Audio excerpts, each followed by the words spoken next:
what is going on, everyone, and welcome back to the Mets Weekly Podcast. We are live at this very moment, as we are every single time on YouTube and on X to recap this week's Mets versus Rockies series that was out in Coors this week, as well as all the other news and rumors going on the past few days in Mets land. But before we get into that, it's tradition. We must do it. We must give you our usual house cleaning just to remind you all to subscribe to the Mets Weekly YouTube channel if you have not already for this very podcast, which is now recorded live on Sundays and on Thursdays, depending on how these series knock out, but regularly on Sundays and on Thursdays. For those of you who are watching on playback in the future, you want to join the conversation live with us, make sure to turn on those post notifications to not miss when we go live the next time. For those of you in the live chat right now and are chatting and watching at this current moment, we want to let you guys know we love reading your comments, your questions, your concerns, everything regarding this team, every single thought that pops into your mind. But if you feel like you're being ignored, you're not being ignored. We are just starting them throughout the show. So we'll try to pull up as many as we can to keep the flow of the conversation going. Also, remember to follow Mets Weekly on X and on TikTok, which mainly features this guy right here on the right side to me.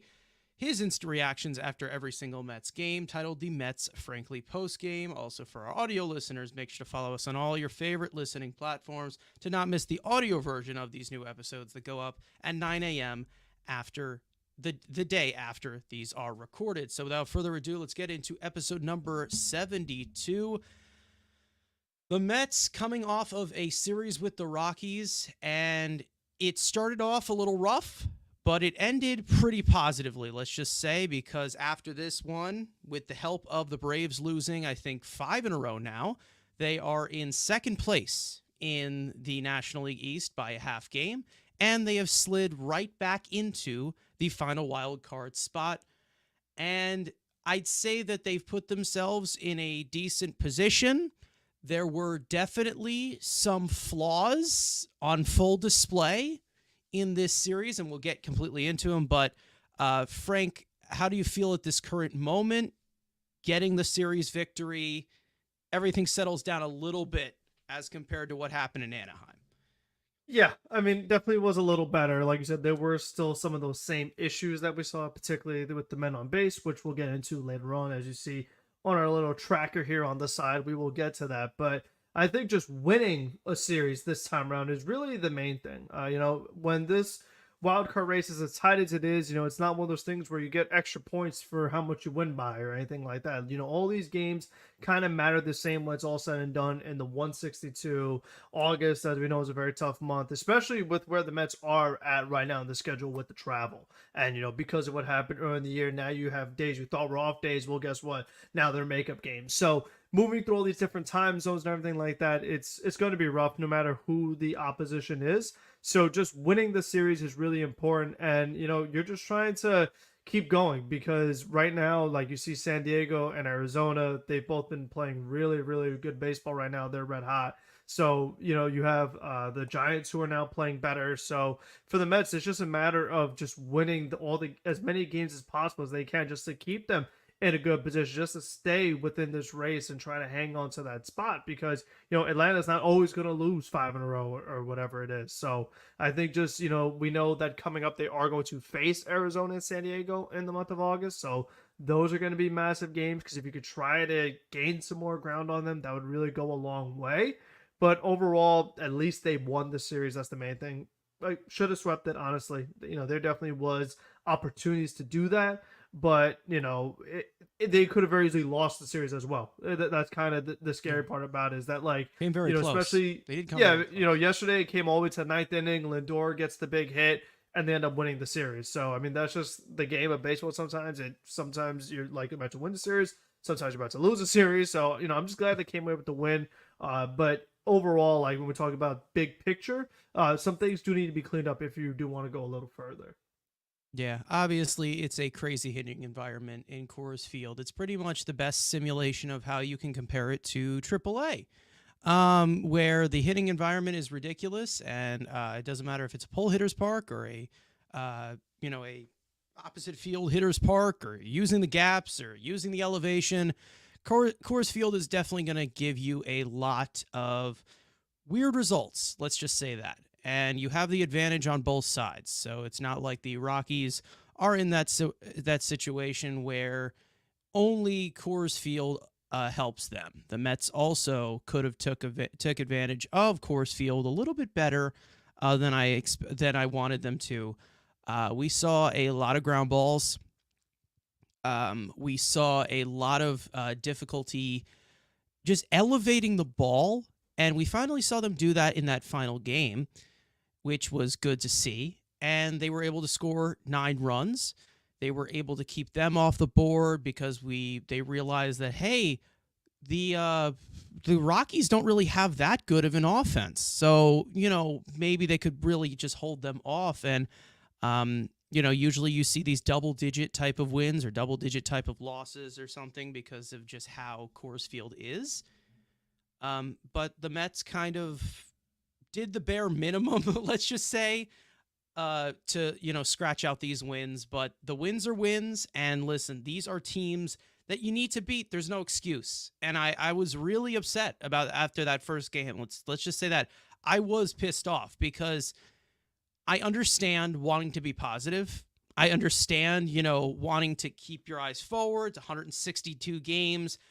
Not every time you're going to be the 100% team that you are. I understand that. But the problem is that these teams, they're not even just compared to teams that are not competitive. You've come to the bottom tier of the Angels and the Marlins, and the Rockies like this team. You have the A's coming up. Teams that are in another tier of bad compared to other teams that you saw 5 years ago. So if you're going to give me any kind of positive reinforcement after they lose a game to a team they should be destroying, and I said this on Twitter, I said, the only thing I'm thinking about is pushing you down a flight of stairs. Like, that's literally all I'm thinking about. And that may sound a little harsh. I get it. I'm a very harsh person. I get it. I can be very straightforward and piss a lot of people off. I get it. But you can't be losing these types of games. That series against the Angels, unacceptable. Personally, I think it's unacceptable they didn't sweep this series.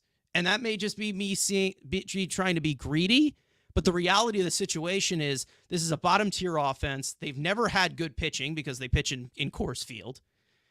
They should have beaten them all 3 of these games. But the problem that I have with this is, they go into this scenario where we talk about this all the time, that these teams that have absolutely nothing to play for when you're in the middle of a playoff race are some of the worst teams to play because they're more relaxed. They're more, able to just focus on just doing things individually. Some guys are just fighting for roster spots. It has no real pressure on the actual team, right? But when the Mets kind of play down to those opponents, it kind of puts you in a position where you're wondering if they actually can persevere this way against these good teams.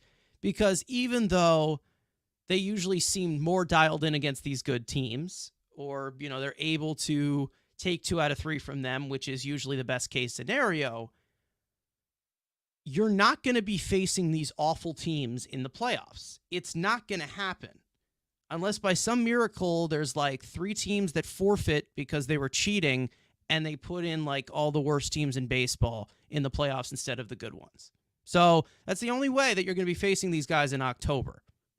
So it's either you take advantage of that now, as you're currently in a very tight-knit wild card race, as the Mets were in a really tough position after that first game.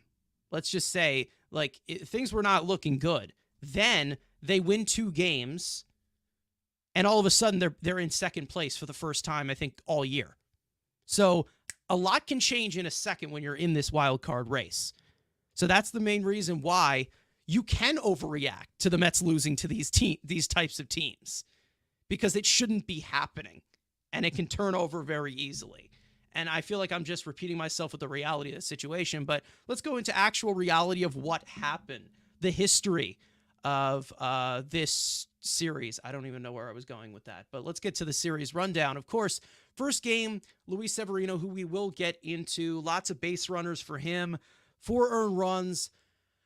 Let's just say there was a lot of hard luck for him, lots of defensive screw-ups behind him, but it was not his best outing. Did not give us much distance. He did touch 99, and again, we'll get into that for in a second. Lots of runners left on base. You had a redemption appearance from Huascar Brazaban with 2 scoreless innings. Nimmo drove in a run. Bader drove in a run. 2 hits from Iglesias. Hit from Lindor. Hit from Alonso. Hit from Alvarez. They were unable to drive him in. I believe that one was the triple. I could be wrong. Maybe. No. Okay. It's the triple. And the Mets ended up losing that game 6-3. Again, not acceptable. You can't be losing to these types of teams. I'm sorry. I don't see it as acceptable. Anyways, game 2. Paul Blackburn, another great outing. 6 innings of one earned run ball, 6 strikeouts, and he was able to locate fairly well, especially with how pitchers do it at Coors. We know that the elevation can also really screw up a lot of pitch shape, which I'll also get into with Luis Severino as well. 2 RBI game from Lindor, which came into the 9th inning with the 2-run winning single. You also had a 3-hit game from Jesse Winker, kind of a breakout game for him since being traded over to the Mets. Alonso drove in a run. I know that's tough to really process, to be honest. Alvarez 2-hit game. You had a hit from Gamble, who got a rare start, and then of course Tyrone Taylor with a hit as well. Mets win that game 5-3. Final game of the series, the finale. David Peterson did not go far, but he was good enough. 5 innings pitched, 1 earned run, lots of walks. That's just David Peterson for you. 2 home run game from Pete Alonso. Finally, we saw a little bit of the power breakout from him. Yes, it's in Coors, but it's promising to see, especially when he had a few teammates breathing down his neck for the home run lead on the team. Let's just say that. An RBI from Lindor along with a 2-hit game. Another run batted in by Iglesias. Mark Vientos with a home run. Martinez drove in a run. The Mets started off this game with 5 extra base hits, just destroying Austin Gomber. And they pretty much held it true towards the end there. Good outings from the bullpen as well. And the Mets were able to get a series win after, again, like we said, wasn't looking good. And we'll obviously get into the runners in scoring position stuff a little bit more specific later. I probably can actually touch on it now. But Frank, I do want to go to you of the main takeaways of what you saw from this entire series, because I will say it was rough to start it off. Let's just say that. And there was a little panic. There was a little bit of panic, especially with them being in a hitter's ballpark like this. And also just playing a Rockies team that stinks. Yeah, I mean, I think the big thing is, like I said, they're in Coors Field, so you're expecting all big run totals, big power numbers.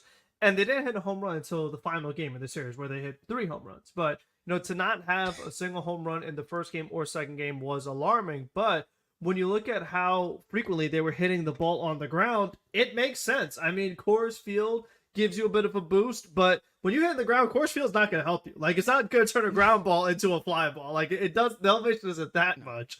So I feel like, just especially with guys on base, that's really what it comes down to, is because I've seen people saying this thing like, oh, Mets are laying down and stuff like that. And I don't know. I feel like that's hard to get 9 hits and then strand most of the runners and still call it laying down, because the way I look at it is that you're always doing something right if you're getting those guys on base. But it's just a matter of, once they get there, as far as we talked about in the previous episode, of approach and what they're doing, as far as how pitchers are attacking them and what they're looking for, and 2-strike approaches and things like that.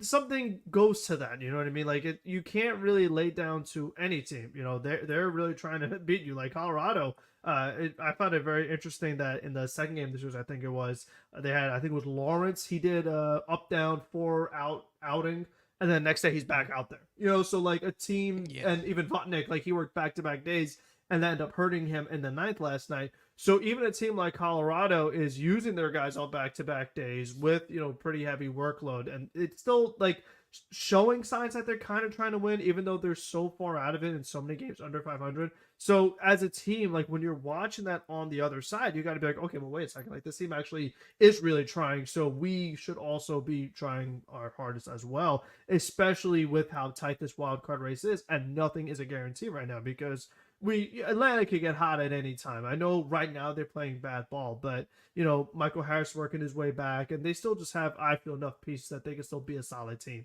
They had that first wild card spot for a while, and it's just that San Diego and Arizona have been on another level right now. So I feel like I wouldn't kind of celebrate right now. I wouldn't throw the parade yet. I wouldn't just buy my tickets for October. Like there still is definitely a lot more work that needs to be done. So like you said, these games are still really valuable because these are golden opportunities for you when you are going to be facing tougher teams. Like I said earlier, you have that Arizona and San Diego series later in the month. You're going to be facing the Phillies a whole bunch of September. And even though they haven't been playing as well lately, still look at their record. They're still 22 games above 500. So and it's the Phillies. Like it's still not going to be easy games.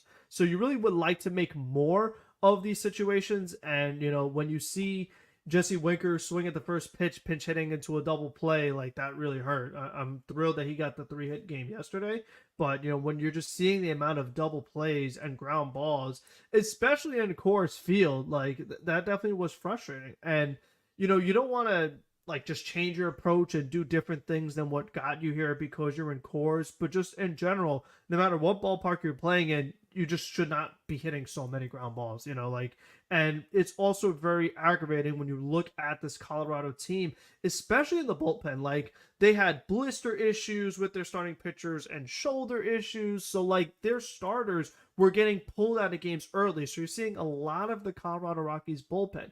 And a lot of these guys have ERAs in the sixes or near 6. Like these are just a lot of pitchers who are not having good seasons. Yet the results in the first 2 games just weren't there. You didn't really feel like these are guys with 6 ERAs because they totally shut them down in that first game. And like I said, even though they had those guys on base, they were just constantly squandering them with a lot of ground balls, which is not going to do you any good.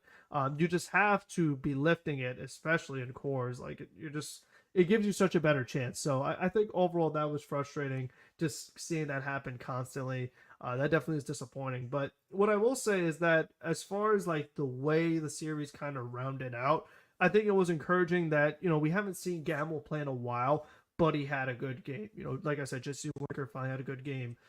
Iglesias is still doing his thing. So overall, the Mets still just have so many position players that are helping out. And you just feel that, like, even though Nimmo needed a day off because he's struggling and JD Martinez needed a day off, you're still seeing so many guys step up and contribute, which does go a long way when you're trying to get a wild card berth. So I think that's probably the most encouraging thing, is just seeing that, like, when you look at the position players in total, you just feel like there's no automatic out. Like we said, Jeff McNeil's been playing better lately. So I just feel like overall you've seen those improvements. But again, it's like when those guys are on base, just kind of translating that and being those same players that you already are to get on base in the first place. That's the thing that always drives me nuts, because if, let's say, nobody was getting on base and the Mets were just getting shut down, you'd be like, okay, well, the offense just playing bad. But here it's like you're like I said, you're right there. Like you have these great opportunities and they don't capitalize. So that was kind of the frustrating aspect about it. And the ninth inning being a nail biter yesterday, Lindor gets the big hit after all those walks. Like that was just way too close for comfort. So I didn't love that. And then today for Peterson, I said it in the recap, but the walks up 7-0.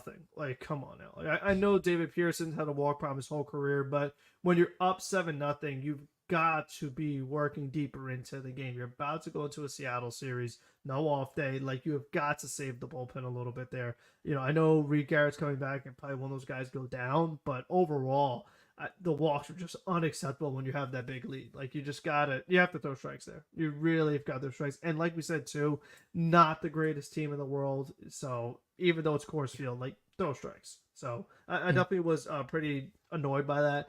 And the fact that this fifth inning thing is still a thing for David Peterson, they're just not in a position right now to where like they could solve that. Like he needs to work deeper into games. They don't have a bunch of other arms. So it's like, oh, David, you only want to go 4 innings? That's fine. Like we just have someone else that we're gonna bring in to piggyback off you. Like that's not something we could do. So they've got to figure a way to get David Peterson deeper into games because it's just hard to do it this way. And I give props to Paul Blackburn again. I mean, he put through together another solid start, in Coors Field, and these expectations for him as being a back end starter, he's been solid. Like, there's traffic on the bases, sure, but I just find that for the most part with Blackburn, he goes up there with an approach, with a game plan. And his walks, a lot of the times, he's at least getting ahead of hitters most of the time. That's what I like. Compared to a lot of these other guys where they're mostly behind, a lot of times Paul Blackburn is ahead. So I feel like he's just trying to get chases and just trying to make the most of getting the 2 strikes. So it's kind of similar with the offense where it's like, okay, you got to 2 strikes, finish that off. Like you got 2, just get one more. And exactly. Instead he ends up like kind of losing batters. So that's my one gripe on Blackburn. But overall, he still gave you 6 innings and in a start that the Mets really needed. So I give him props. I've liked what I've seen so far from him. Yeah, I think that, again, we talked about Blackburn and, the whole possible stability of him being in the playoff rotation, not as likely. But I will say is that, it is giving you more Trevor Williams than we've gotten from other guys since he left. So I think that, Blackburn has a little bit more of a deeper arsenal than Trevor Williams, so he's able to contact manage better than Trevor Williams does. And I mean, I think that there's some possibility where he's susceptible to home runs, which is the main reason as to why I think, why a lot of Mets fans are a little concerned about him going up against these good teams or something. But I think that from back-end efficiency from your starting rotation, Paul Blackburn has done his job. And, it's a lot better as compared to some of these guys that we bring in. And the first time that they are in here, they're greeted rudely. Obviously, we still need to see him face, a better team than the Rockies or Angels. But again, it's still better stability as compared to, somebody like, who is that guy that we brought in here? Well, I mean, how about Adrian Hauser? I mean, as an example of he's doing what Hauser was supposed to do. Yeah. And, I feel like, let's say Senga was healthy and you were in a 6-man rotation, he's a great 5 or 6. I feel like he could do fine in that role. So, the fact that he has team control for next season, when we know that a lot of these guys are probably gone, Manae's most likely opting out, Sevy's going to be free agent, Quintana's going to be free agent. You need some guys to make the start. So I feel like, like we say, you can never have enough arms. So I just feel like having a guy that, even if he's not going to blow you away, he's not going to give you an incredible outing, just give me a quality start, keep me in the game. That goes a long way. Just eat up some innings. You got to get through the season somehow. So I feel like he definitely helps accomplish that. All right, well, let's get into the chat a little bit here. CP coming in saying that we should not be slandering David Peterson. You're on the wrong show, buddy. Let's just say one thing. Stem coming in here. Darren as well in here. Welcome to those of you. If you have not already, hit the like button. If you haven't not, subscribe as well. I think we're on subscriber only mode in the chat too, so you can only chat if you are subscribed. So if you want to say something, you might as well hit the subscribe button. Might as well. I'm we shut your mouth up. We zip it. Unless you gotta be part of the secret club. So, but other than that, be a real one. I will say one thing about the runners in scoring position. Let's just say, the situational hitting of how it is, and we said this the last episode of kind of how the bottom half of the lineup has seemed to do a lot better in these situations, and then it's kind of very hit and miss. We've seen Lindor come through in this series. We also saw Lindor just contribute to the offense fairly well from the top of the order since he was moved there. we've seen Nimmo struggle recently. We have seen some squandered opportunities by JD Martinez recently. And then, of course, the main culprit in Pete Alonso has not been good with runners in scoring position at all this year. But when I look at it from, just like when I say like laying down against these teams or playing down to these teams, you are right when they say you're right there. You have these guys, you have the ducks on the pond, bring them home. And that's the kind of thing as to where it's not really like they're getting carved up or they're giving up. They're losing themselves instead of the Rockies winning. Like there's a different, I always have been somebody who believes that there's a different way of looking at a game. If the Mets were to lose to the Rockies didn't beat them. The Mets lost. Like there's a different way that you can look at it. The Mets handed them that game because we all know who is the inferior team and who is the superior team. So that's kind of how I like to look at it from one. I wouldn't say it's one-sided, but we know that the Rockies, as compared to the Mets, there's a big gap. Whether you want to talk about win-loss record or statistically or analytically or whatever, they are not the same level of team. So when the Mets lose to a team like the Rockies, the loss is on them, right? It's not just like the broadcast likes to say, and I remember you complaining about that. They never pitched played a great game. They did again, too. Every pitcher is good. Every pitcher throws a good game. Every pitcher is great. The Mets can do no wrong. And that's the main reason as to why the Mets are in the World Series. Or the defense was so good. Like the defense. Come on, the defense was great. Ryan McMahon is the Rockies did play good defense, but he's in fairness, stop hitting the ball on the ground, and then Ryan McMahon doesn't make amazing plays all the time. Lift it. No one's catching it. Like, come on now. Yeah, I mean, I understand if you're hitting the ball on the ground when you're playing against an elite sinker, because that's what they're there to do. But there was no elite arm there that had an elite sinker. We had a lot of I know there was a lot of fastballs out of that bullpen, but no real elite sinkers. Let's just say that. And if somebody wants to fact check that, go ahead. And also from Syracuse, because as we are recording this right now, Brandon Sproat is making his debut. He is 2 scoreless innings so far, 2 strikeouts, 1 walk. And Luke Ritter also hit a home run because we have to acknowledge that. We had a hit from Gilbert, too, recently that was hit pretty hard into the ground and found a hole. So, little prospect catch up there. But we'll give some more updates as for Sproat's AAA debut. And let me just say, like I said last episode, if this guy has a quality start or like another quality start after this, call him up here. Like just get him up here. Like there's no use. It's a waste of time to me. I'm sorry. Might as well. It really is. But the one thing that I will say is with the runners in scoring position, that's what I really want to do. Transition into with runners in scoring position, because we know that this has been kind of a main culprit as to where the offense goes. Because even though the Mets are hitting for a lot of power and they get a lot, they get bailed out a lot by some. I'd say like there's a few guys in this lineup that bail them out a lot in these sort of situations. We still have seen the stars, the top bats, be very streaky in how they have been able to approach with runners on base and just overall producing for this offense as the main bats, getting the most plate appearances at the top of the lineup. Now, I kind of want to look at this from how the Mets have been with runners in scoring position in statistical measures month by month. And I kind of want to call this the RISP Rollercoaster, shall we say. Oh. Now, the best way that I can show you is the Mets did start off very cold, and they had a few decent performances here and then, but nothing too crazy. I'm pretty sure Starling Marte was like our best hitter for a good week or so to start off the season.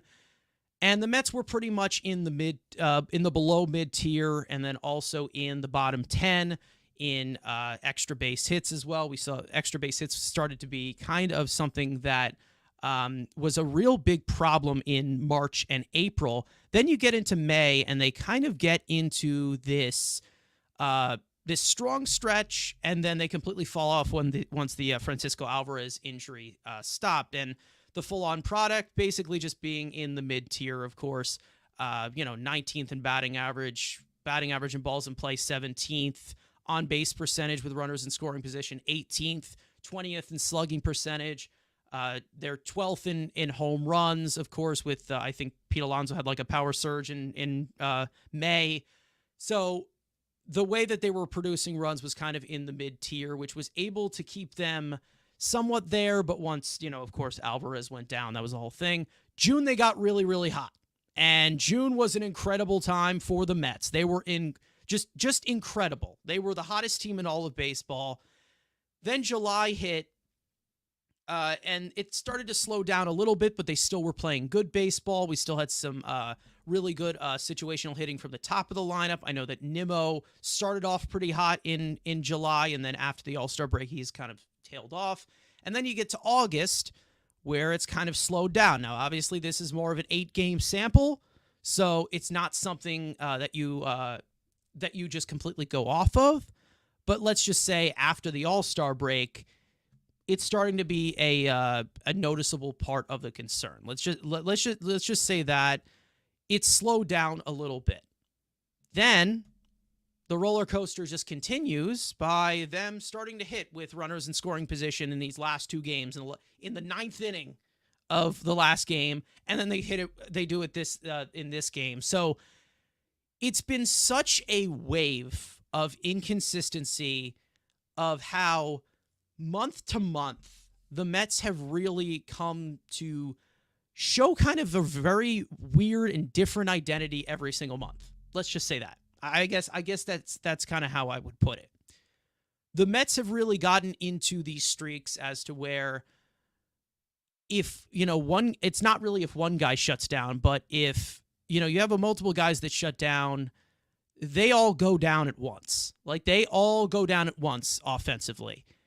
If you're not seeing, of course, Pete Alonso not contributing or something like that, if you're talking about JD Martinez starting to slump a little bit, Brandon Nimmo or something like that, there is like a lack of pieces in the line from 1 through 9, even though it is deep and they still can manage to win with it right now as compared to the lineups they've had in the past.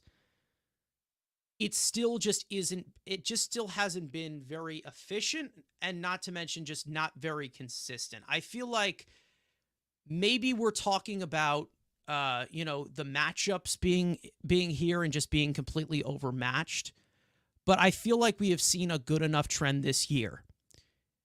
And this is another point I can bring up, where as we got to the second time around the lineup or third time around the lineup, the Mets did put themselves in position to score. They just did not really finish it off. Like, that's where I feel like I do see from them a lot, where recently they have not been able to score in the first inning or the second inning, and then they kind of do it later on in the game. But if they don't do it later on in the game, then we have a 1-run game with a bullpen that can go at any minute. So I think that the way that I've kind of seen this as just I think it's a seldom part of concern, because we've seen them do it. They've been one of the best teams in baseball with runners in scoring position overall. But I feel like there's got to be too many cooks in the kitchen here. That's the problem. And when you have the top of the lineup struggling like they have for stretches and stretches on end, I feel like that can get you into trouble as to where you don't know which wave you're going to have coming in. Are you going to be red hot like they were in June? Are you going to be abysmal like they were in April? They're going to be middling like they were in May? Are they going to just be laboring the way that they have been these last few games since the All-Star break? I mean, how do you feel like they find a median here? Because it's really hard to know because when they do score, when they do play well, they play really, really well. And then there's some scattered in between games where you're like, all right, what are we doing here? I mean, is it a coaching thing? Could it be? I don't know. I mean, I'm sure that you'll probably deliver that way, but I think the main reason as to why they really there's still question marks here is just because I think the Mets just kind of ride this wave as an offense. And I don't know how sturdy that is going to be when you're playing teams that have really good pitchers in October, or you're going up against a Padres staff, or you're going up against a Seattle staff that they have coming up here. So I don't know if the matchup is going to be in their favor every time. Like that's how I feel with how this offense can succeed situationally. I don't know if you agree in that way. I don't know. Yeah, I mean, I think it kind of makes sense, like the way you're describing it. And they mentioned it on the broadcast a little bit a couple days ago, but Francisco Lindor has started to struggle a little bit in the first inning compared to where he was when he first moved to leadoff spot. Like he was out of this world in the first inning. Like it felt like just about every game the Mets had a guy in scoring position, whether he got there with a double or he got a single in a stolen base or a walk in a stolen base. Like no matter what, the Mets were in a great position to start the ball game. And then to go along with that, Brandon Nimmo was playing such unbelievable baseball that Lindor's on, and most of the time Nimmo is either getting on or bringing Lindor in. So like you said, right away you start off on the right foot and you're cooking immediately. But now with how much Nimmo's been struggling, especially in that 2 spot, that's the thing that I think really hurts is there's this talk of the new school of thought that the best hitter bats second, most important ABs, things like that. It's an extremely important part in the lineup. And right now, unfortunately, Brandon Nimmo is giving you close to nothing. He's just been really, really struggling lately. They had to bat Tyrone Taylor second in St. Louis. He got that big hit. So having your 2 guy really, really cold right now is hurting everything. It just kind of makes it harder to set up more opportunities, even with Alonso struggles, but it limits opportunities for JD Martinez or Vientos or Jesse Winker or whoever. And if Lindor's not on, again, you're just automatically starting an inning, 2 outs, nobody on. So even JD Martinez gets on, you already have 2 outs. So Alonso, boom, inning over. So that's tough. But like you said, it felt like a lot of the times the Mets, when they got their big offensive totals, they seem to do it in bunches in an inning. Like a lot of times it would be like in that 4th inning, 5th inning, all of a sudden they put up a 5 spot. And a lot of times you'd have like back-to-back home runs or like 3 home runs in the same inning. So it just feels like you said, it kind of, once one guy or a couple guys get it going, it just seems like everybody else follows. And I feel like that allows them to kind of relax and just keep the momentum going, and they have the pitcher on the ropes. It's a ride the high type of thing. That's really just kind of how it feels. It's the roller coaster. Like that's how it feels. Like they have the peak of their offense performance in a game, and then there's like these parts where they just look non-existent. Like I feel like you're never gonna get a 9-inning game where it's just full on offense. You're not gonna see them score every single inning. It's not gonna happen, But there have been games they have opportunities where they could. They have. Like we've seen it where like they've had a game where they scored a bunch of runs but still left a lot of guys on base. Like they've had stretches where the offense is still that good.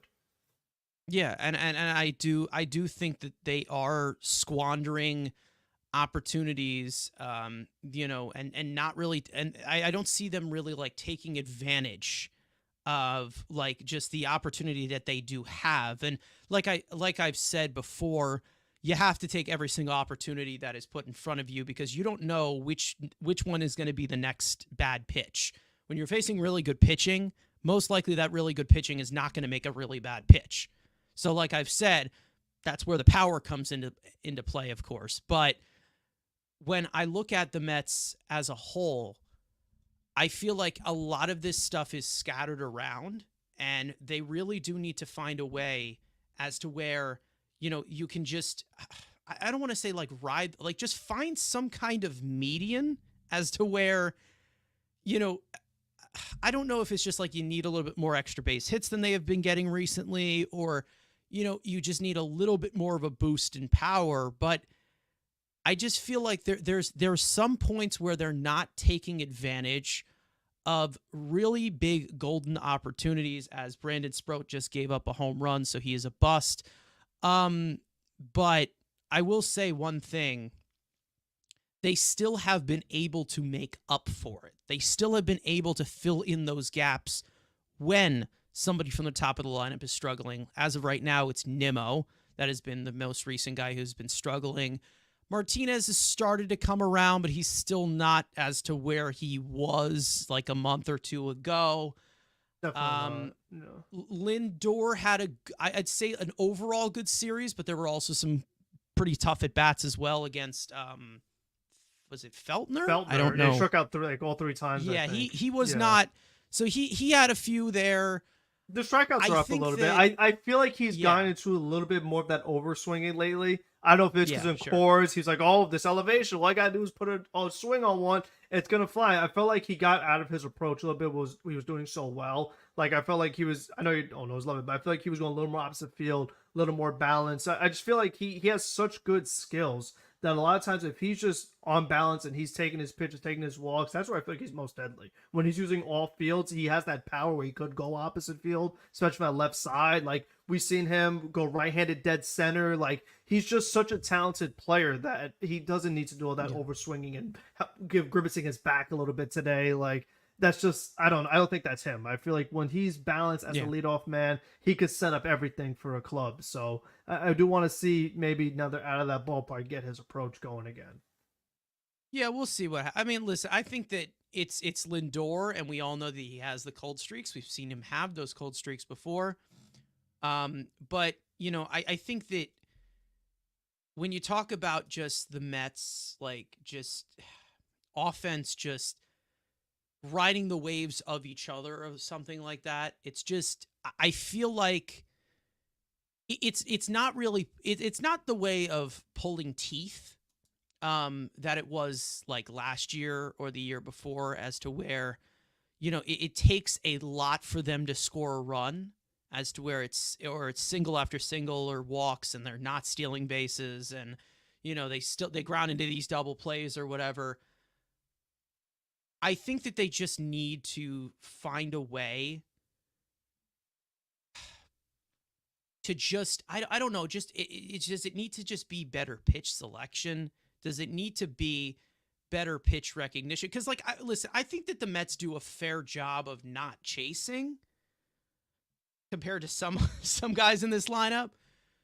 But I will say is that they do go in these streaks as to where they do not take advantage of shitty pitches.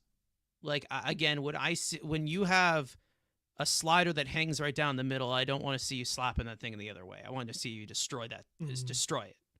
Go ahead and destroy it. And maybe, you know, it comes with an uppercut, and it's possible that you can roll over there. But I mean, hit the crap out of it. Like, literally do that. And there's the reason as to why I just don't understand some of the approaches that some of these players have. I feel like they're just, you always have to go up there with a different game plan. I understand that. When you talk about just like the situation, of course.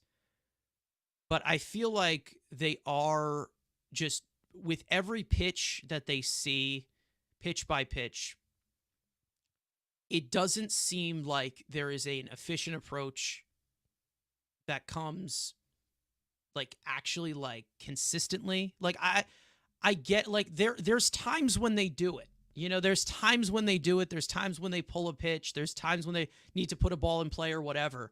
But there's also times where they're up 3-1 and they're like, all right, well, I got to take here. Yeah. Like, it's a hitter's count for a reason. You know, like, swing the bat. They're trying to force strikes on you.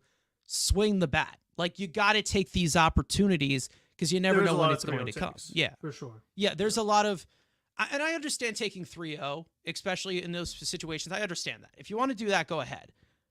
But, like, 3-1 hitters counts, 2-1 depends on the hitters counts. pitcher a little bit too. You know what I mean? I feel like if it's a guy who just can't throw a strike, take. I mean, that's Yeah. fine. The guy needs to Yeah, of prove it. course. But there are certain pitchers where it's like, okay, we need some power. You got men on base, and that's where it comes in too. Like when there's men on base, that's where you gotta be a little more aggressive because when you're 3-0 and the base are empty, all right, they got a base open. They could just walk you. But when you have guys that are in scoring position, like they have nowhere to put you. Like you gotta be ready for it and just kind of do something with it. Yeah, I think that the hit sign needs to be a little bit more frequent. I do believe that that is something that they need to do because we have seen the Mets, and I think that this is something that they do fairly well, especially the bottom of this lineup that is more singles oriented, but they can hit for power if they want to. They are they are definitely well seasoned when it comes to putting the ball in play. Like like we have said, like when I'm talking about um with the runners in scoring position, like you're seeing really good batting average and balls in play numbers, even if they are struggling or not. It's still fairly certain as to when they put the ball in play, good things do happen because we do have a lot of players on this team, and I've never been one to be like, oh well, just put the bat on the ball and see what happens. Do Well, the flickery they did this magic. Colorado series, but when it's on the ground right at fielders, it's not gonna do Yeah, much exactly. for you. But when they put the ball in play, they have a lot of players on this team who are able to prioritize quality of contact. So you hit the ball hard and you put the ball in play, you wait for that pitch, and you get that pitch in the strike zone. Either destroy it, try to put the ball in play, try to hit a line drive or something like that. But the main reason as to why it does frustrate me I'm not just saying like, oh, the results just suck and this is that. What I'm saying is the Mets just have a tendency as to where they don't take advantage of these pitches as to where, you know, we know that they're able to do that. We know because we've seen them do that. And we don't see that approach consistently. And maybe it's a different thing for some specific batters and some guys on this team, some hitters that have been able to do that, but I'm seeing a lot of it more from the bottom half of the lineup as compared to somebody like Pete Alonso or Francisco Lindor when he struggles. So it just seems like the right hit at the right time is not really coming from the big boppers in that right scenario, because we have seen a lot of the bottom half of the lineup that gets less plate appearances, that where this is not going to be in your favor. You're not going to have Bader up every single time in these clutch situations. So it's just really comes to a point where, yes, the offense has been good, but I don't know if every single, like they're going to be in that position. I don't think they're going to be in a position where the odds are going to be in their favor every single time. Someone's going to have to take an initiative. They can't just live off of walks. They can't just live off of working the count and just taking a bunch of pitches. Someone is going to have to swing the bat at that right time. We know that they can timely hit. We know that they can do it. But there is more opportunities as to where they could do it a lot more efficiently. And that's the main reason that I get very frustrated with some of these approaches that they have throughout the game, because I feel like not much of it should change because we have seen that they have proven they can drive in runs. It just really does not come at a consistent rate. Like it just doesn't come as timely as it should, because we know they're capable of that. If anything you want to add on that, because Yeah, I think I definitely have mentioned a plain sense recaps is like a bunch of walks just isn't going to get it done. Like you can't just get a bunch of walks and think that it's automatically going to equal offense. And when I look at the way the team is constructed, as far as like when you look at stolen bases and the just the overall way it's kind of spread out, like you have Lindor at 24. And then the next guy you have is Bader at 15, and you have Nimmo at 11. Marte hurt, so I'm never going to count him. But it's like then you have JD at 0, and Pete at 3, and Vientos at 0. and you have I saw like Iglesias is like 3. So you have like a bunch of guys who like don't really move. So and that's what happens like when you're hitting ground balls, a lot of times they're going to be double plays because the guy drew a walk but he didn't move over. So I feel like just it's kind of like the trade-off you take, but even though McNeil's playing well, it's just tough when it's like you're not a power hitter, but you're also not a speed guy. So you're kind of, and even like with Nemo, like if his power stroke isn't there, the same thing could happen with him where it's like you're just kind of getting on first and not doing much after that. Like it can be a little tough when the lineup is constructed like that. We talk about having like multiple tools in an ideal scenario. So I feel like things like that, like I wouldn't mind seeing Iglesias try to run a little more. I feel like he's got pretty good speed. Even like Taylor, I like to see him use his speed a little more. And I just feel like you put yourself in just more opportunities to give you more of a buffer where it's like, okay, I hit the ball on the ground, but at least my runner, like my next batter, still has another chance because I didn't hit to a double play. Like that's the thing is that like Yeah. a rally could start and then a rally just ends, but the inning isn't over yet, and then you have to try to restart it all over again, and then the guy walks, and then like you're just kind of doing like the same thing over and over. So could you be a little more aggressive? Maybe some of it is also determined on personnel. So I feel like that's another thing, especially when you're struggling and you're looking for like creative ways. Like, okay, we're in a tough spot right now. Like we're this since the middle of July, we haven't been good runners on base. What could we do a little differently? It's like, okay, maybe it could be a little more aggressive. Maybe not Harrison Bader stealing third. That's not necessarily what I'm talking about. But I think trying to erase the double play at least. I feel like we should hopefully see a little more of that with some of these guys. I just feel like they're not running enough across the board. Yeah, I feel like that needs to be something that gets established. And whether you're looking at it from the hitting coach or just like overall their offense, if you have a ground ball heavy pitcher, you need to be stealing. You need to be stealing. You just have to, because if you have a guy who has a hard sinker that he gets a lot of ground balls with, they kind of need to piece it together, with the arsenal, what the strengths or weaknesses are on the pitcher, especially with, we know the bigger bases are in this game as of right now. And, and we also have, there's a lot of guys in this game who they take forever to take forever to get to the plate, even if with the pitch clock there. There have been a lot of pitchers the Mets have faced, especially in this Rockies series, very easy to run on, and they haven't.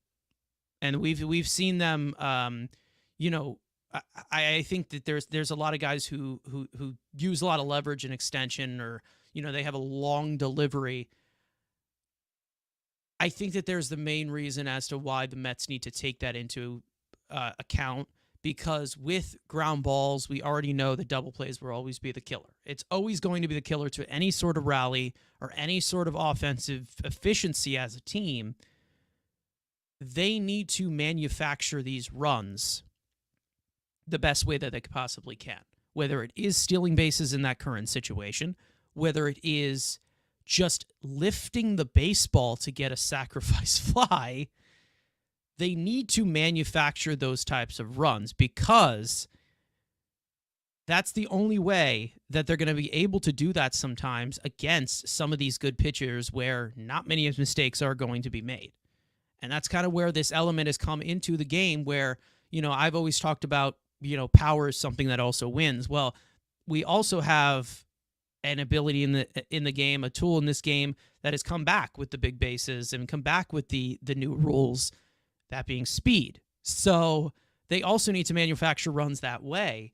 And, I don't think that, once somebody like Marte comes back, that's going to change, because Marte, again, we all know about his lower half and everything like that. But they have these marginal players. They emphasized with depth. They emphasized, these guys who have these types of tools in the offseason. Bader, Taylor, they have Jose Iglesias now. We know that Lindor can steal bases. Even Nimmo has started stealing some bases as well this year. Even though he's not the best at it, he still has been good at it. I think he's 11 for 11, 10 for 10, something like that. Like he's actually added that a little bit to his game. So it's all about really finding the right time to do that. And I feel like that type of aggressiveness needs to be on there, putting pressure on the pitcher. Let's just say that needs to be something that they establish a little bit more than they do, because we've seen them do it before. Let's just say that. You're making funny faces at me. What's going on with anything? No? Okay. Update from Syracuse. Brandon Sproat has given up 6 runs in 3 innings. Really struggling here, but like I said, with AAA, that's pretty much the hitting environment for you. So anything that gets put on some sort of tee, hitters are going to clobber it, of course. It looks like his velo was a little bit down in the last inning, but like I said, I mean, he had 100 in the first inning and he was scoreless. So I don't know. That's a weird one. Like I said, I don't know if the adrenaline. And then that's going to be the main. Listen, that's going to be the main turn off as to why, and everyone's going to tell you after this start, he's not ready for the majors and he should be, But this is AAA for you. There you go. That's pretty much what it really establishes. But anyways, other than that, let's just say that I think that in general with the Mets offense, just take the opportunities that the teams give you, because you never know when the next one is going to be. Let's just say that, because the Mets have been able to create these opportunities for themselves with good hitting. They've gotten guys on base. They have put guys and runners in scoring position. You got to finish the job. And it goes the same way for the pitching as well, where they get to two strikes and the pitch call on 2 strikes is just asinine. And it basically just resets the entire thing and puts you in a tougher position. So the Mets just need to find a way as to where they finish the job, and they still have been able to maintain, an efficient way to win still.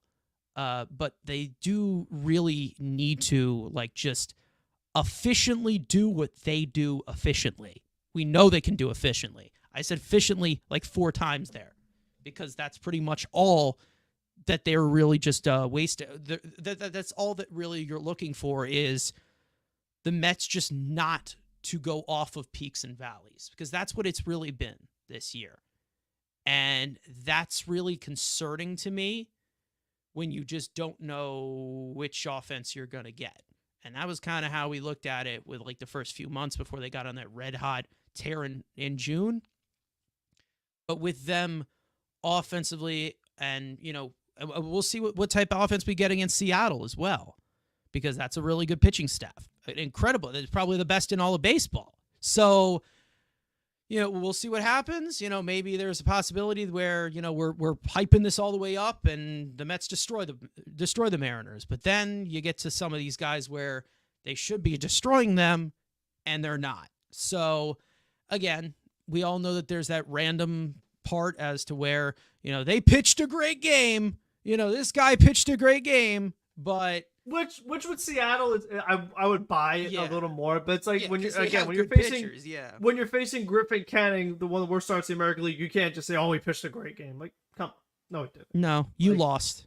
You got dominated. Again, it's if you put so many base runners on, it's did you really pitch a great game? Again, it's like you said, a lot of times it's the Mets beating themselves. Yeah, exactly. They're the ones losing, and it's not the other guy winning. And I feel like that's the main reason. Trying to play both sides that way, it's just come on, man. This guy pitched a great game. He had all this working for you, but we all know that at his best, he stinks. At his best, he still stinks. He's still very average. So you should be beating this guy up. Anyway, speaking of, I don't know, beating, taking a beating, I don't know, just beaten down or whatever. Somebody workload. Getting a beating. Yeah. I was trying to give you a good segue there, but it just didn't work. It didn't work. So I'm just gonna talk about Luis Severino, and we'll just move on here. So Luis Severino has been, the last few starts, it's been not really concerning. It hasn't been really detrimental. I would just say we're right now in a process where it hasn't been a complete red flag, but you're seeing some concerns where maybe he is starting to slow down.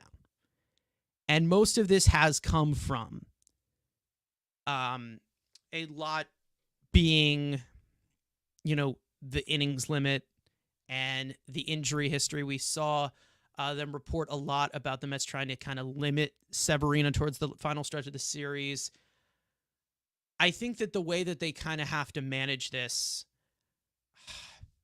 I think that there is a part of effectiveness that does bother me, and I do want to go into this, just kind of run down what happened with the Rockies. Now, against the Rockies, it wasn't really a great start for him, but he was definitely put into a lot of hard luck. The defense did not do him any favors.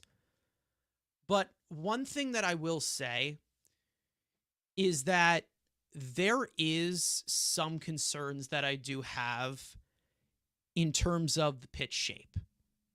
And this has kind of been a little bit concerning these past few games, where whether you're talking about fastball shape, whether you're talking about maybe leaving the sweeper over the plate a little bit, maybe the slider getting a little too much plate, or just not being able to locate. The main thing that I do want to talk about is the induced vertical break on his fastball, which is 11 inches of induced vertical break against the Rockies. This year, as an average, on average, this year he's been averaging about 15.5. So that is quite the dip. Now, you can say with the elevation, the environment in Coors Field, that's a strong possibility. The thing is that the game before that, I think it was against who did he play against? The Twins. The Twins. Okay. The game before that, when he played the Twins, induced vertical break of his fastball, which is something you really need for that rise, of course, especially with the vertical approach angle that he has that doesn't hover around 4. He needs a lot of induced vertical break. It was at 12.9. So these last 2 starts, the start before that, it's been definitely declining a little bit when you talk about in terms of fastball shape. He's never been one to use his sinker for run, but he kind of uses the sinker for, just kind of that east to west in the strike zone, let's just say, to get like those extra whiffs. And also with how much he's been using it, get a lot more ground balls. The main thing that I'm looking at here is he only did get 6 whiffs. He only got swings and misses. He only got 6 swings and misses against Colorado, who is a team that swings and misses more than pretty much anyone. Let's just say that, whether they're home or away. There's also a little bit of concern as to where I don't think that he is locating these pitches where he wants them. And even though he did touch 99, there is a little bit of there's a little bit of concern that I have, especially with how these things are going to tunnel. And the main reason why I say that is because you kind of need like that 3-degree difference between the fastball and the changeup or whatever. I'm really concerned as to where, is he actually going to be able to get these chases? Or is he just going to have to rely on the sinker as, let's just be a ground ball guy and hopefully this happens? Because when the ball was put in play against him, let's just say against Minnesota, or even in this game, in this environment, it wasn't great, but he still has been able to manage contact fairly well. But I'm really starting to see this kind of fall off to where it could be concern as to where maybe we're getting a little close to last year, where he might, I'm not saying he's tipping pitches, but he's just not getting the bite that he was getting at the beginning of the season from the velocity, whether you're looking at the sinker or whether you're looking at his fastball. I think that the overall arsenal is starting to just, it's starting to show that he's a little tired. Like, he's starting to wear down a little bit. And maybe the next start that he has against Seattle, a team that has struggled offensively. Maybe it looks a little bit better, but I will say the way that it grades out. I'm just saying this from the advanced numbers, okay? From kind of what you need ideally from his certain release height. That was one of the worst fastball performances, one of the worst sinker performances that he has had in a long time in Colorado. And we're talking about like as compared to what he was doing with the Yankees last year. Like that was really, really close to that. And even though they were playing a Colorado team that isn't great offensively, the concerns were there. And it's weird to say that because he did touch 99. He was throwing harder than ever. But it just looked flat. It really did just look flat. And I don't know how that's going to do against these better teams, but I think it's something to keep an eye on here. And maybe it's a possibility that he's kind of wearing down a little bit because we haven't seen him do this workload for a long time. Yeah, I mean that's probably the most concerning part is that to the casual fan, like I know that in his start against Minnesota, the fastball velo was down. But then to your point, when you're watching the start in Colorado and you're seeing the 98, you're like, oh, his fastball's better now. He's throwing 98. Okay, he's healthy. I was worried about his health and everything. It looks like he's all right. But then when we see the overall results, you're like, wait a minute, what just happened? I thought he was better, not worse. So it is a little bit of a tricky one, but they're in a tough spot where let's say, there's injury concern, of course, and maybe he's wearing down. But again, with the Senga injury, you don't really have a choice if you're the Mets. I mean, what are you going to do? Like you can't just turn him into a reliever. You can't just all of a sudden do a 6-man rotation when you're in a playoff race like this. So they're going to have to keep throwing him out there every 5 days and hope that he figures it out. I mean, he is going to need to make some adjustments if he is going to progress. And that's all part of how you age as a player, how you age as a pitcher. And I think for Severino, he's a guy that, like, for him, not even for the Mets, but just when we're looking at Severino himself, he's on a 1-year deal. And if you're Severino, you're hoping that based on your performance this year, if you get through the year healthy and you pitch well, you get yourself a pretty nice deal, a multi-year deal. That's definitely like his goal. But when you're seeing how he's kind of, I wouldn't say it's at the falling apart category yet, but it's headed there. That is a red flag for other teams. And they're like, oh, wait a second. Like, we don't want to just pay for a guy when those first half is great and then second half things kind of tail off. That's never really a great investment, especially for a starting pitcher who has injury history. So that would make teams very reluctant. And I want to pose this question to you based off of what you've seen and just kind of thinking about the not really long-term implications, but based off what's happening right now, let's say Severino does struggle a little bit as the year progresses. Maybe he gives you a good starter or two. At the end of the season, would you give him a qualifying offer? I think I would, mainly because I know he's not going to take it. Like, I know. You think he wouldn't take it? Oh, he's definitely going to the market, 100%. Wow. Because I think he wants to get paid like a frontline piece. He does want to get paid like I understand that. He's got the stuff to do it, But you also have to look at your market, and also, like, it's a raise from what he got this season. So I don't know. I mean, he talked about, I love being in New York. I'm so glad I got to stay in New York. I didn't have to move far. Like, again, we kind of get to see priorities of things like that because, like, let's say this season just goes terrible. Like, let's say he's just bad the rest of the way out. Then then you're in that kind of risk. It's like, do we want him to accept it? But in the short term, like, more so long term, you actually get that draft pick compensation. That's something that I'm kind of curious about, is just seeing like what they decide there. Because someone asked about Manaea getting the QO, and I said for sure. I'm like, you definitely offer it to him. If he takes it, great. If he doesn't, maybe you try to re-sign him. But regardless, you get something back for him. So I definitely would do that for him. But with Severino, that's a little bit more of a tough one because we're both in agreement that we are very skeptical of a long-term investment. Even if he does turn around, I'm still kind of scared because I'm still surprised he's gotten through this much of the year already without injuries based off just the way things have gone for him in the past. I've been pleasantly surprised how far he's gone without an injury. So that's kind of where things are tough. And I just feel like he's another one of these guys who would really, really benefit from a 6-man rotation. And due to the injuries that the Mets have had and guys not performing, Tyler McGill, they can't really do that right now. So they're in a 5-man group, and they have to figure out a way to still get Severino to be productive and be a factor for you in a 5-man rotation. He didn't walk any batters this time in Colorado, but when you're giving up that many hits, it doesn't really help. I mean, base Yeah, runners are I'm just base seeing runners. a lot of the pitches float. Yeah. Like I'm just seeing a lot. Like I'm just seeing a lot of pitches just getting way too much of the plate. It's not really And anything. earlier to do in the with year, he was walks, getting high strikeout numbers, but like you were Yes. showing, not many whiffs against Colorado. That those definitely are red flags and things to be concerned about. I mean, there's no question about it. It is time to, at least for me, I am concerned.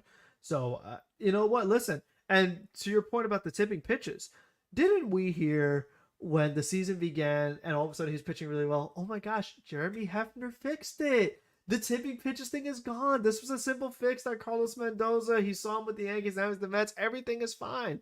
If he's tipping pitches again, well, master pitching coach, where are you at? Why That's why another is this a point I problem can again? point out. I actually had that. Thank you for bringing that up. I mean, Hefner, do your job. You know, maybe I don't know, but I mean, he always does do his job, and I did hear during the broadcast that he's always, you know, in game in discussions with his pitchers. Always in I don't know. discussion. I don't know what Keith was seeing, but you know, it's Telepathy. he's getting Carson. old, so Telepathy. He just looks at them and they know what he wants because his lips don't move. The second year catcher does all the talking, and the shortstop does all the talking. The guy that's nothing to do with pitching, he does all the talking. we got people in state penitentiaries more visible than this man. All right. But I think that, you know, with Severino, I'm just talking about it when we're talking about like long term or them bringing him back next year. I'm not opposed to him coming back on a 1-year deal. I've never been opposed to any 1-year deals. 1-year deals are never bad because we all know that, especially with what has been established with David Stearns, he would be willing to part with a 1-year deal that has not worked out. Like he's willing to, a guy who's about to become a free agent, he's willing to let go of them. We've seen him do it this year. Joey Wendell is one of them. Omar Narvaez was about to become a free agent. He was willing to let go of him. Jake Diekman was about to be a free agent. You know, like we've seen him do that before. So I'm like, okay, well, if Severino is not good, he's not good, and they move on from it, and they just, you know, do that. The problem is that I think that I would give him the qualifying offer. I definitely would, especially with compared to what pitchers do get and how expensive it's become. You know, giving him, what is the qualifying offer now? 21 million or something like that. It's around there. It's not bad. It's not bad. Like I don't think that's bad for someone who probably is a mid-rotation guy, especially because they don't really have much money committed next year anyway. They don't. So it's not like it's something that's really don't. gonna like put them over the top and mess up any thresholds or things like that. That's like a $7 million raise, $8 million raise if you're looking at it, and that's without the luxury tax or whatever, because they have a lot of things coming off the book. So I'm fine with doing something like that. But with Severino, I'm not saying that it's time to panic with him. I think that he still could, you know, make me shut up completely.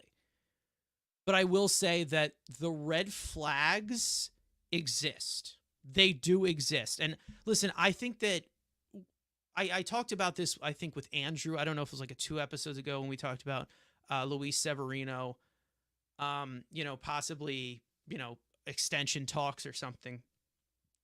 And me and Andrew, when they did sign Severino, we were going back and forth because he didn't like it, the high ERA last year. I don't know if he was trolling me or whatever, but whatever. We were going back and forth as to, you know, if this was a good signing or what. And I talked about this as kind of upside as to where, you know, last year he was not great, but he still has the stuff where he can actually apply it and be a solid pitcher. That's what he has been this year. He's been a solid pitcher for us. He hasn't been a number one. He hasn't been an ace that he was back in, 2018 or 2019 with the Yankees. And that's what I was kind of looking at it. But you kind of notice with what I said notice I didn't go anywhere further with that, where this guy, if he gives you a good season like he has given you this year, and he has been good, I'm not being like, oh, well, I got to keep this guy. I got to bring him back. I got to extend him. I got to pay him. He's like, that's just not how it is with pitchers now. I can't commit to pitchers more than 1 or 1+1 3-year deal is like the most I would do. Like that's literally and that goes to the like close to the upper echelon. Like if I'm talking about like guys who are mid-rotation guys who could be frontline guys with upside that they have, those are the types of guys I would give a 3-year deal to. There's only that top 1% of the Garrett Cole or the Yoshinobu Yamamoto who is out there that I would give that much of the long term to. And even with Yoshinobu Yamamoto, injury concerns out the wazoo this year with him. So that 10-year deal, even though the Dodgers can just brush right past it because they're the Dodgers, there's still concern. It's just how pitchers are. You just never know. You don't know about their health. You don't know about their consistency. And age is a factor. We saw this firsthand last year. We saw this. We definitely did. Now, this is a good question as well because he's going to be on the market too. And I don't want to get into so much free agency, but a lot of money. Corbin Burns, he's going to get a lot of money. I do believe that he's going to get a lot more than what Carlos Rodon got. Yeah. He's going to get a lot more than that. So, if you're willing to open your wallet for that, something like that. But I've never really been one. What do you say? To just be upset when you miss out on a pitcher. What did you say? Like close to $40 million a year for Burns. $40 million a year. Close. I think what Verlander and Scherzer got. I mean, he's I would go with high 30s at minimum. I would think. I would go with like $38 million a year. Yeah. Probably backloaded to where he's making 40 in his mid 30s. Like there's a possibility he gets that over a good amount of years too. Like it's overall just big contract, and he deserves it. He's been incredible. He's been great for a while. But it's always just about like how that investment is going to age. Especially and this is the best way as to where you look at it is with the advanced data. With this advanced data as to where what kind of molds into what they can do as the pitcher as they are with the weaknesses and strengths. And I think with Severino, there's a lot of things trending downward as compared to upward when you actually pay him. Like I said last episode, Shamanai, I think, is a lot more of the safer bet. Yeah. And the problem is the Mets are kind of in the between a rock and a hard place with Severino is, yes, there are signs of this, and they're going to obviously keep him going because they have no choice. But you're in a situation where probably Severino belongs in a six-man rotation just to preserve his health as to what he's done in the past, as to where, he's pitched just as many innings as he has this year in 4 years compared to in the last 4 years before this season. So he's pitched 120 innings the last 4 years before this season, and he's pitched 120 innings this year. So when you're talking about workload, he probably would benefit from a six-man rotation, but you're like, who's going to be that sixth arm that's not going to completely destroy the bullpen? Could that be Jose Butto? Maybe. I mean, we've talked about this back and forth as to where maybe they move him back to the rotation. I mean, I'm good with that because I think that the bullpen's going to be deep enough eventually when you get Garrett and Sean Reed Foley back, and then Danel Nunez, of course, coming a little bit after that. So I think that there is a way as to where they can move Butto to the rotation. And to be honest, like I said last episode, I would trust him in as the Game 3 starter compared to somebody like Quintana or even Blackburn or, Peterson. Peterson's Peterson. But, I really think that there is a way that they kind of need to rearrange this. And I do think that it's a little careful, that they need to be a little bit careful with, because I don't think they have as much of a safety net as they had going into this year because they expected Senga to be the main thing. And they also expected, somebody else to take a step forward, maybe. They expected Christian Scott to maybe be a little bit on par in the mix. Yeah, a little bit more on par with this. But they kind of did some confusing things with that. So it's weird. I think it is weird how they're going to do it to keep Severino, because keep Severino at where he was sort of giving you these quality starts every single outing and being one of the main contributors here. But I don't think we're going into this final stretch thinking that Severino is a number one pitcher and he's going to pitch like that number one pitcher. I just don't think that's going to happen. Because I just think it's workload. I really do think it's workload that is really just going to be a main factor. It's not something I'm worrying about right now. I'm just saying this is something to keep your eye on. Because I'm just saying I'm seeing a little bit of 2023 from him. I'm seeing a few shades of it. Even though he seems to be a little bit of a different pitcher now, I'm just saying pitch shape wise against these good offenses, a lot of that has got to be cleaned up. And maybe it does get cleaned up the next start, and I just sound like an idiot the following start. But I don't know. I think that it's something you got to look at because Yeah. we'll see. I don't know, but there's concern there. There really is concern there. I'm just saying, and that's one of the main reasons that like red flags like this is the reason why I'm not jumping to keep him, even if he does turn in a really good year, because he has been good. He has been one of the main contributors. But I've always been the guy, not how you start, it's how you finish. Can he finish this out better? I don't know. There's just some concerns that I have there. And listen, I'm more of the guy who looks at it a little bit too, a little bit more like focused on like a very more magnified lens than a lot of other people. But let me just say that I wouldn't be surprised if this starts to trend in the direction that we don't want it to, especially with the injuries of how much they are, relying on guys like Severino and Minaya and even Quintana at this point with the injuries that they have. If you want to. Yeah, I was just gonna like when you go back a little bit, even like let's say so we talked about Colorado, obviously we talked about Minnesota, but even if you go back one start more to Atlanta, and you're saying 5 innings, 2 runs, nothing wrong with that. But when you factor in 7 hits and 2 walks, like 9 base runners, to only get out of there with 2 runs, like that start very easily could have gone the other way and turned into another one of these ugly starts. We're looking at 5 runs or more.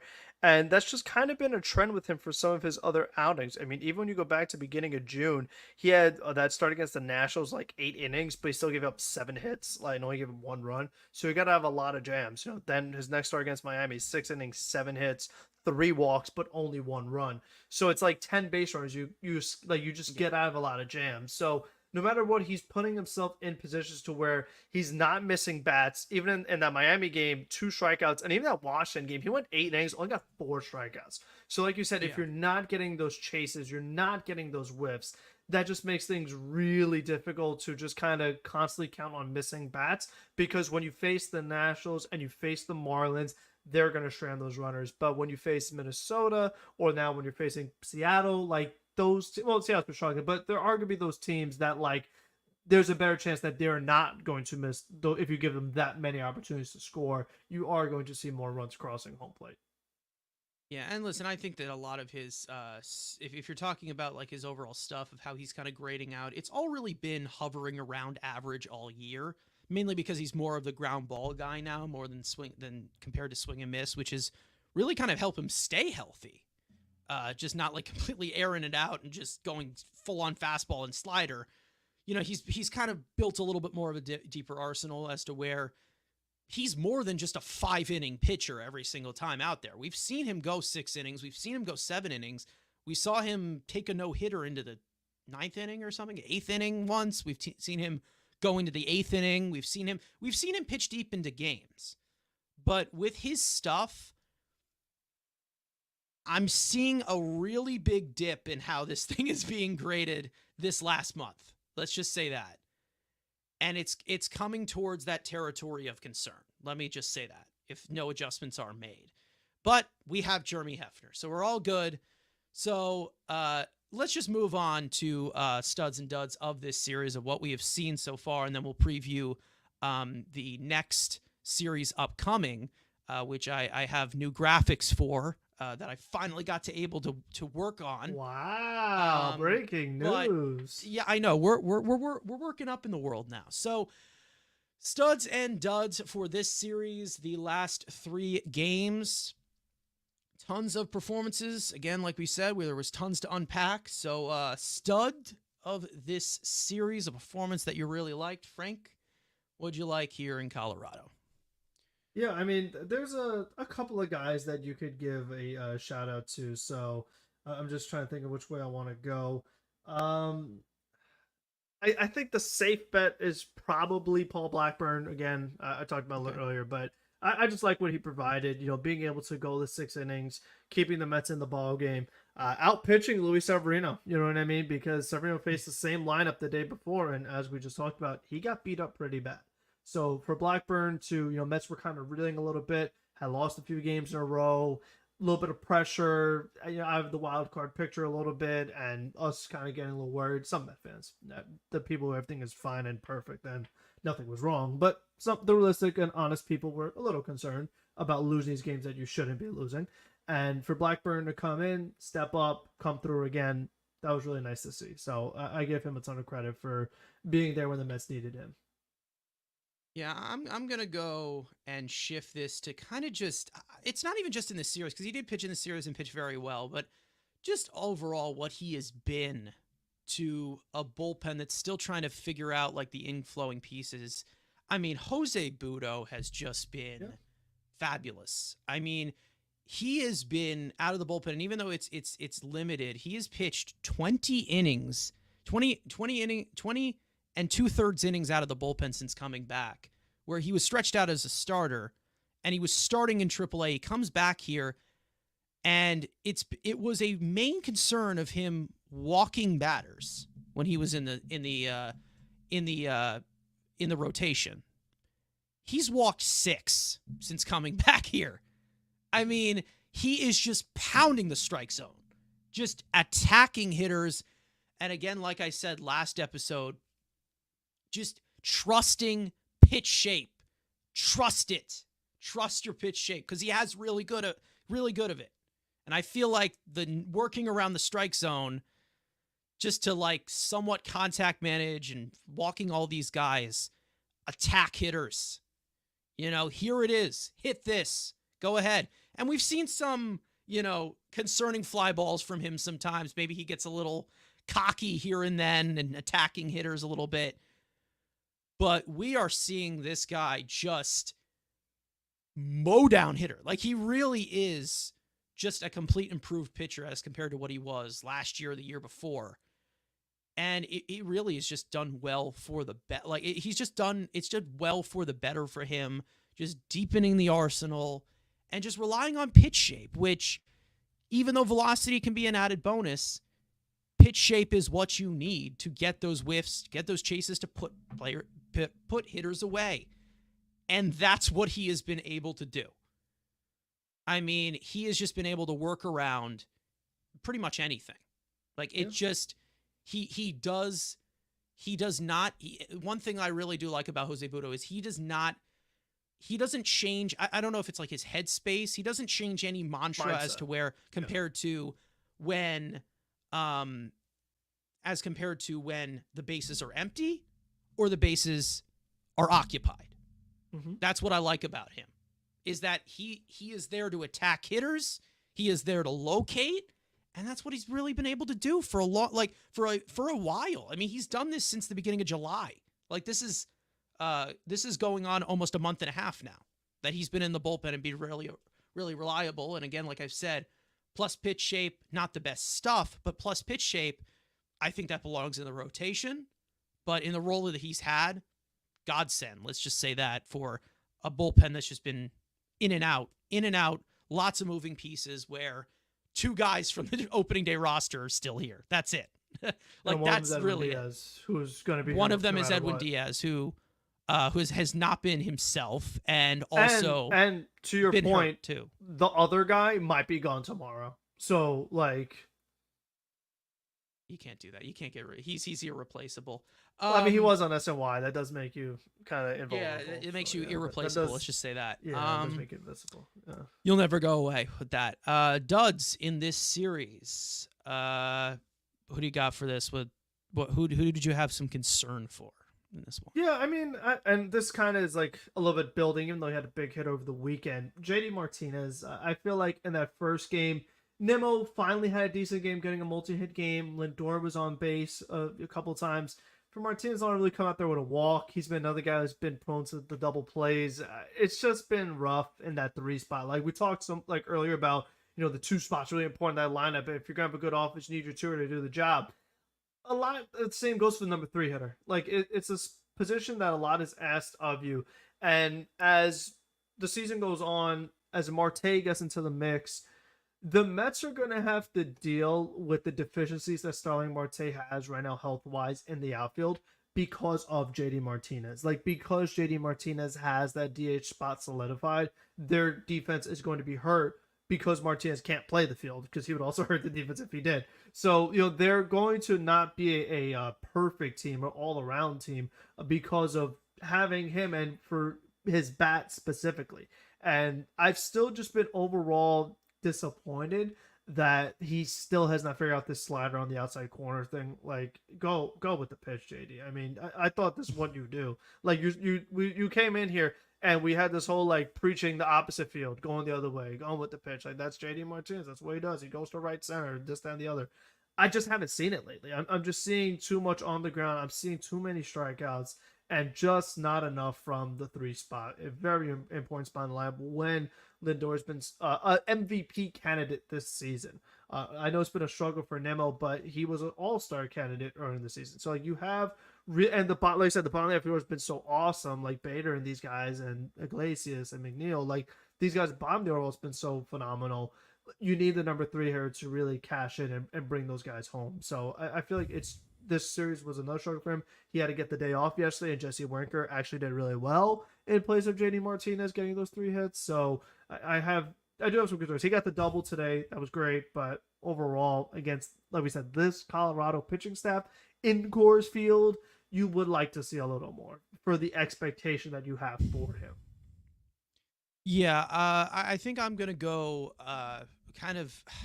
I'm kind of like just picking this out because I feel like there's a lot of guys in this lineup who had like 1 good game and then like 2 bad games. Then a guy had 2 bad games and then like 1 okay game. Like, I feel like the best way to kind of pick this apart, because like, I mean, I kind of had McNeil there for a second, but then he kind of had a better game and like he was like doing better things, I would say. I think that I'll just go in the direction you got to give him credit for that. What happened? He pulled something today. Like, you should be like thrilled. Sure. I think, I mean, I could go like Alex Young, maybe something like that. He had a really rough outing, yeah, he did. As well. But he's probably going to be one of the casualties to the roster. You never know. I would think Danny you could put Severino there. You could put Severino there as well, because I don't think that this start was really his fault entirely. But again, like we said, with that full-on analysis, there's some red flags there. Let's just say that I'm a little concerned as to how this is going to pan down in this final stretch of the season. And like I said, who knows? Maybe he just completely shuts us up there. But I think that this series definitely they were 3 different teams in 3 different games. Let's just say that. So it was kind of hard to wean out the stud and dud there. But overall, they got the series win. That's all really that matters. So let's get into the injury report of what has been going on health-wise with this team as they get a little bit healthier and healthier day by day. Starling Marte began his rehab assignment on Wednesday in Port St. Lucie. He also played today. He DH'd the first game. He played about 5 to 6 innings in the outfield tonight. He homered today, so that was pretty good to see in Port St. Lucie. He is expected to continue his assignment later on in the week in Double-A Binghamton, so he's working back, and hopefully they do get him back in the next coming weeks. So that would be good additional lineup. We all know how good he was offensively, especially anchoring the bottom of the lineup the way he was. So it will be good to get him back eventually, back doing his thing. Reed Garrett tossed a scoreless inning for AAA on Tuesday, and he is expected to join the Mets and be activated off of the 15-day injured list in Seattle. It might not be for game 1 or 2, maybe for game 3, mainly because it looks like they're just trying to give him a little bit extra rest after his last rehab. But he will be joining the team in the next coming days, so you will have a roster casualty, and we'll see which one that will be. Speaking of big bullpen arms, Dinel Nunez, he is getting close to throwing a bullpen after he was throwing from 110 feet with intensity on Wednesday. And of course, we all know he was placed on the 15-day injured list, and he's looking to come back from that. The right pronator strain, which I believe is his forearm, which was about a week or two ago, and we could get him back pretty quickly. Christian Scott, he has yet to be cleared for throwing, and he is expected to pass that cleared for throwing hurdle in the next coming days to begin that throwing program. As we all know, he has the UCL sprain in his right elbow that has placed him on the 15-day injured list. Of course, there is tons of injury concern there. So, they're probably going to take it slow there. Maybe you don't see him until September. Maybe you don't see him for the rest of the season. We still just don't have that much of a timetable. So Starling Marte could see him, in a week or so. Reed Garrett is the closest. Dinel Nunez is a little bit far behind. And then Christian Scott a little bit more in the farther future. Maybe a month from now, you see him at best case scenario. All right, so I do want to get into the series upcoming now, which is in Seattle, traveling to Seattle. Very unusual, let's just say. We haven't been to Seattle in a while, let's just say that. So we all know that Seattle is not it's not a hitter-friendly park. Let's just say that. It's the worst hitter, I'm pretty sure has the worst park factors for hitting. And then the next one is Citi Field. So you have two of the pitchers' ballparks going at it in Seattle. Let's preview this series with the pitching matchups. Of course, going into this one, here's our brand new graphic. Of course, I'll dust it up eventually. I'll make it a little bit more pretty the next time. But this is what we're dealing with. April 9th, which is tomorrow. It is a late night game at 10 o'clock Eastern time for those of us on the East Coast. Jose Quintana faces off Bryce Miller. Quintana, hopefully he can have a little bit better of a start, not going as deep into the game as you have hope in Anaheim. Shamania gets game 2, which is at 9:45 on the East Coast here. He will face off against Logan Gilbert. No easy matchups for those first 2 games. And then it gets even harder with Luis Castillo, who's pretty much a borderline ace in this game. And like we've said, Luis Severino. So the Battle of Luises in the series finale. That is at 7 o'clock. And I believe that's an ESPN game. So make sure to have your mute buttons ready. Okay. Going into this series, your keys to the Mets winning this one. This is a tough staff we are going up against. Let's just say that. These are some really good pitchers. Like this entire Seattle rotation, all of them have arguments to be top 25 starters in the game. Like that's how really, really good this pitching staff is for Seattle. And we'll see what happens. Again, like we said with the offense, ride the highs, ride the lows. We'll see. Yeah, I think the big one that really kind of stands out to me is Sean Manaea. After those 2 really good starts that he put together, they're going to need it again. It's, and this is kind of where you talk about playoff atmosphere or getting ready for the playoffs, things like that. This is where it really comes into play. It's because okay, you're going to be going up against a really good pitcher. Can you match that? So can you keep the team in the game? Because you know that, we had said earlier, for the most part, when the Mets had their hot streak, it was due to their offense, and they were able to rely on their offense to provide them their winning. But as things get tougher, that doesn't always happen. So you do need to find other ways to win games. And in this case, you're going to be asking your pitching to get the job done. So for Manaea, they really need to see him kind of do what he's been doing in order to really have a chance and at least win one of these games. They're going to need Manaea to match, all the different good opposing stars they're going to be facing. And, it's kind of the same thing we talked about for Severino. It's like, can they put another start that is a little better? You don't get bombed out again. Like, they do need a bounce back from him. And then with Quintana, you just, oh my gosh. How about this, folks? You want to talk about torture for an old man? Put the game at 10 p.m. and put Jose Quintana on the mound. You want to talk about a try not to fall asleep challenge? Oh my gosh, that's going to be tough for me. I'm going to try my best. And then having to do a post game after that. Exactly. Like, if I'd have to do a recap, I'd go to bed because there is no way I want to stay up till almost 1 in the morning to watch Jose Quintana pitch. I don't even want to watch him when it's 1 in the afternoon, let alone 1 in the morning. And he won't be in the game by then, but still I have to stay up and just wait for him, these 3-ball counts and everything. And like we said, against a lineup that is struggling, he's still going to be doing his antics of every count is a full count. Like, that is just really rough to watch. So, and even I talked about earlier for Severino, like playing for a contract for himself, you could make the same case for Quintana. All of these guys that are going to be free agents at the end of the year, like, I don't want the Mets to resign Quintana. I don't even want to offer him the qualifying offer because I'm afraid he'll take it. Like, when it comes to Quintana, it's like he needs to be showcasing himself for a different team that he could actually get a good contract for. And, I still feel like the Mets could have gotten a decent amount of prospects considering what the other starters got, like the Kikuchis and Rogers of the world. Like, I feel like we probably could have got something. So there still are going to be teams that are interested in him. So even for his sake, like, he needs to put together a good start. And for the Mets, like, you'd love to see one. But, I do wonder, like you were talking about with Reed Garrett, that's also, I feel like, a key to the series. It's like, okay, when is he a factor and who goes down? Because, I feel like when you work Danny Young 2 innings today, to me, I feel like that gives away who's going down, in my opinion. Because if not, it's like, okay, well, I'm going in there with no Danny Young, so I'm already kind of playing a man short. We know Budo might need another day, so I don't have him available either. So now you're trying to, like, navigate, like, okay, well, who do we really have available? You use Stanek up 6 runs or whatever. So, those kind of things are also some of those keys I'm looking at.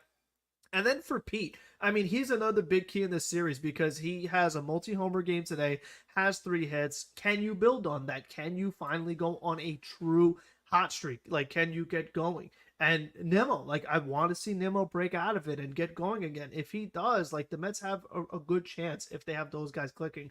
Because we know that just between the amount of hitters who are having good seasons, whether it's like Iglesias is making a start or Winker or Taylor, like, they just have so many guys that have gotten hits for them and done productive things for them that other guys are you're going to be getting offense from somewhere, even if you are facing good pitching. Like, other guys are going to be doing it. So you want to see, like, your stars come through, like the guys that you talk about, the core, your building blocks. Like, you want to see Nimmo do it. If you want Alonso to be part of your long-term future, you want to see Alonso being a factor too. So those are the guys. I know it's like most of the team, but those are the guys that I mainly have circled as far as, like, these are the keys if the Mets actually do want to win the series.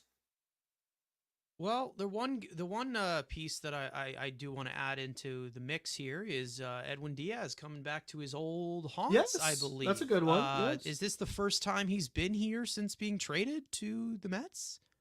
It could be. It could be because the Mets have not played the Mariners in Seattle for a while. It's been I'm pretty sure I remember the last time they played Seattle, Cano was on Seattle.